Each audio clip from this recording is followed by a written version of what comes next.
अस्सलाम वालेकुम everyone, I hope you all are fine and fresh by the grace of almighty Allah. तो आज की इस वीडियो में हम प्राइम फैक्टर्स फाइंड आउट करेंगे 65 के बाय डिवीजन मेथड।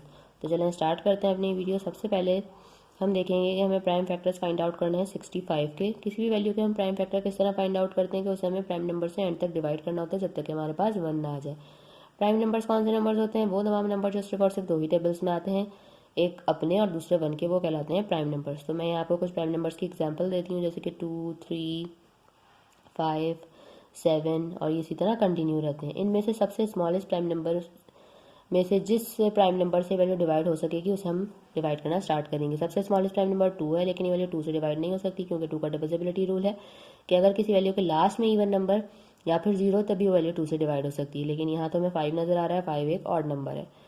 2 के बाद जो नेक्स्ट प्राइम नंबर है वो है 3, और 3 का डिविजिबिलिटी रूल है कि एक वैल्यू के डिजिट्स को प्लस करने के बाद अगर ऐसी वैल्यू आए जो कि 3 का मल्टीपल है तो ही वो वैल्यू 3 से कम्प्लीटली डिवाइड हो सकती है। तो अगर हम 6 + 5 करेंगे तो वो बन जाएगा 11।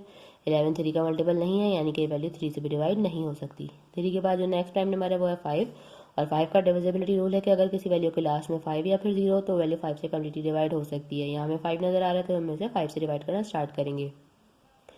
5 के टेबल में लेकिन 6 नहीं आता, उससे छोटा नंबर 5 आता है 1 पे। जो 1 हमारे पास रिमाइंडर है वो चला गया इस 5 के पास, बन गया 15, और 5 के टेबल में 15 बिल्कुल आता है 3 पे। ये बन चुका है 13। 13 जो है यहाँ 7 के बाद जो हमारे पास नेक्स्ट प्राइम नंबर है वो है 11। 11 के टेबल में 13 नहीं आता, और उसके बाद जो नेक्स्ट हमारे पास प्राइम नंबर है वो 13 ही है। 13 भी प्राइम नंबर है क्योंकि 13 सिर्फ और सिर्फ अपने 1 के टेबल में आता है, इसलिए 13 को हमें यहाँ 13 से डिवाइड करना होगा क्योंकि 13 के टेबल में 13 आता है 1 पे। ये हमारे पास प्राइम फैक्टर्स आ चुके हैं 65 के। अब हम इन्हें किस तरह लिखेंगे? सबसे पहले तो हम यहाँ लिखेंगे प्राइम फैक्टर्स ऑफ 65, और उसके बाद हम तमाम प्राइम फैक्टर्स को यहाँ लिख देंगे जो कि हमने यहाँ फाइंड किए थे। ठीक है, जो कि हमारे पास आए हैं 5 × 13। और अगर हम चेक करना चाहते हैं कि क्या हमने प्राइम फैक्टर सही फाइंड आउट किए तो हम इन दोनों को कर देंगे मल्टीप्लाई।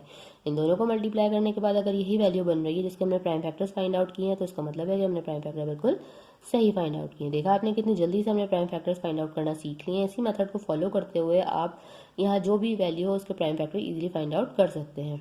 आई होप ये वीडियो आपको अच्छे से समझ आई है। अगर ये वीडियो आपको पसंद आई तो लाइक और शेयर जरूर करें और मेरे चैनल को भी सब्सक्राइब करें।